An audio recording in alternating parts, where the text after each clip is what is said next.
ભરૂચના પ્રાચીન શ્રી સિદ્ધનાથ મહાદેવ મંદિરે ભક્તોની આસ્થા અકબંધ, મનોકામના પૂર્ણ થતાં ચઢાવાય છે દૂધી।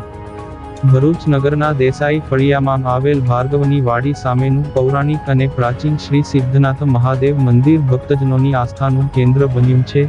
શ્રી ભાર્ગવ ગૃહસ્થ પંચ ટ્રસ્ટ દ્વારા સંચાલિત આ દિવ્ય ધામ અંગે એવી પ્રબળ લોકવાયકા અને શ્રદ્ધા પ્રવર્તે છે કે અહીં સાચા હૃદયથી ભક્તિભાવપૂર્વક પ્રાર્થના કરનાર દરેક ભક્તની તમામ માનતાઓ અચૂક પૂર્ણ થાય છે।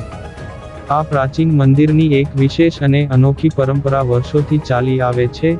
મંદિરના ટ્રસ્ટી રવિન્દ્રભાઈ હિંદિયા તેમજ શ્રદ્ધાળુઓના જણાવ્યા અનુસાર જ્યારે પણ કોઈ ભક્તની મનોકામના કે માનતા પૂર્ણ થાય છે ત્યારે ભગવાન શ્રી સિદ્ધનાથ મહાદેવ સમક્ષ કૃતજ્ઞતા વ્યક્ત કરવા માટે વિશેષ રૂપે દૂધી ચઢાવવાની પરંપરા છે। આ અનોખી માન્યતાને કારણે ભક્તો દૂર દૂરથી અહીં શીશ ઝુકાવવા માટે આવે છે। તાજેતરમાં જ આ પરંપરાનું એક જીવંત ઉદાહરણ સામે આવ્યું છે। હાથીખાના બજાર વિસ્તારના સુથાર ટેકરા નિવાસી અનિતાબેન ભગતે પોતાના પરિવારમાં સ્વસ્થ બાળકની પ્રાપ્તિ માટે શ્રી સિદ્ધનાથ મહાદેવ સમક્ષ માનતા રાખી હતી। તેમની આ મનોકામના પૂર્ણ થતાં તેમણે વિધિવત રીતે મહાદેવજીની પૂજા અર્ચના કરી હતી અને ત્યારબાદ શ્રદ્ધાપૂર્વક દૂધી અર્પણ કરીને પોતાની માનતા પૂર્ણ કરી ધન્યતા અનુભવી હતી। પ્રાચીન કાળથી ચાલી આવતી આ પરંપરા અને શ્રદ્ધા આજે પણ ભરૂચના નગરજનોમાં શ્રદ્ધાનો વિશેષ સેતુ બની રહી છે, જ્યાં નિત્યદિન મોટી સંખ્યામાં ભક્તો મહાદેવજીના દર્શને પધારી ધન્ય બને છે।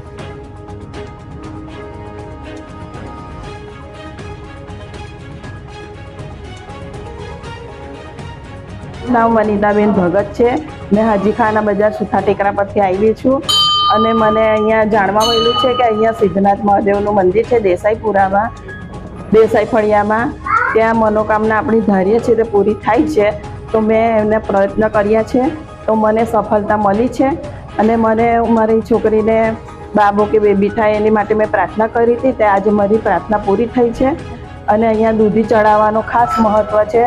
તો આપણે બાધા લઈએ તો દૂધી ચડાવવાની હોય છે અને મેં આજે બાધા પૂરી કરવા આવી છું। હું રવિન્દ્ર ઇન્ડિયા શ્રી ભાર્ગવ ગૃહસ્થ પંચ ટ્રસ્ટના ટ્રસ્ટી તરીકે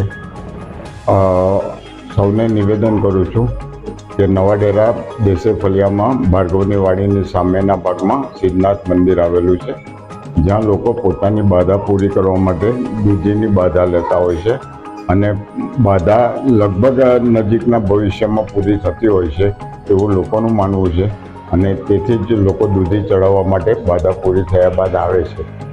આભાર।